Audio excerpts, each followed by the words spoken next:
Jeremiah chapter 17, verse 14. Iyong pagalingin ako, O Panginoon, at gagaling ako.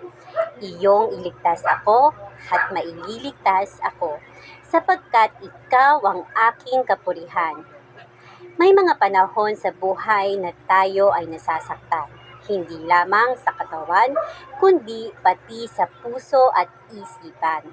May mga problema, takot at hirap na parang wala ng solusyon. Ngunit sa Biblia, may isang panalangin na puno ng pananampalataya. Ito ang sinabi ng propetang si Jeremiah. Iyong pagalingin ako, O Panginoon, at gagaling ako. Iyong iligtas ako at maililigtas ako sapagkat ikaw ang aking kapurihan. Sa talatang ito, makikita natin ang buong pagtitiwala ni Jeremiah sa Diyos. Una, sinabi niya, iyong pagalingin ako, O Panginoon, at gagaling ako. Pinapakita nito ang tunay na kagalingan ay nagmumula sa Diyos. Hindi lamang pisikal na sakit ang kayang pagalingin ng Panginoon, kundi pati ang sugat sa puso, kalungkutan at pagod ng kaluluwa. Ikalawa, sinabi niya, iyong iligtas ako at maililigtas ako.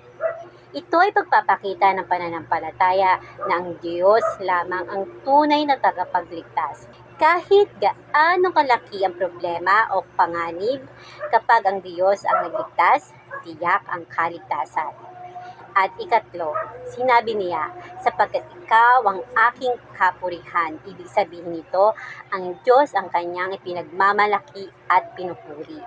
Hindi ang sarili, hindi ang kayamanan, hindi ang lakas ng tao, kundi ang Diyos lamang. Ang mensahe ng talatang ito ay malinaw. Kapag inilapit natin sa Diyos ang ating buhay, kagalingan at kaligtasan, siya ang kikilos para sa atin. Ang talatang ito ay paalala na ang Diyos ang tunay na manggagamot at tagapagligtas. Kapag tayo ay lumapit sa Kanya ng may pananampalataya, kapag tayo ang lumapit sa Kanya ng may pananampalataya, may pag-asa at kagalingan na nagmumula sa Kanya. Mga kapatid, ang salita ng Diyos ay puno ng pag-asa, gabay at katotohanan para sa ating buhay. Kung nais mong lumakas ang iyong pananampalataya at makilala pa ang Diyos, ugaliing magbasa ng Biblia araw-araw. Sa bawat talata, may mensahe ang Diyos para sa iyo.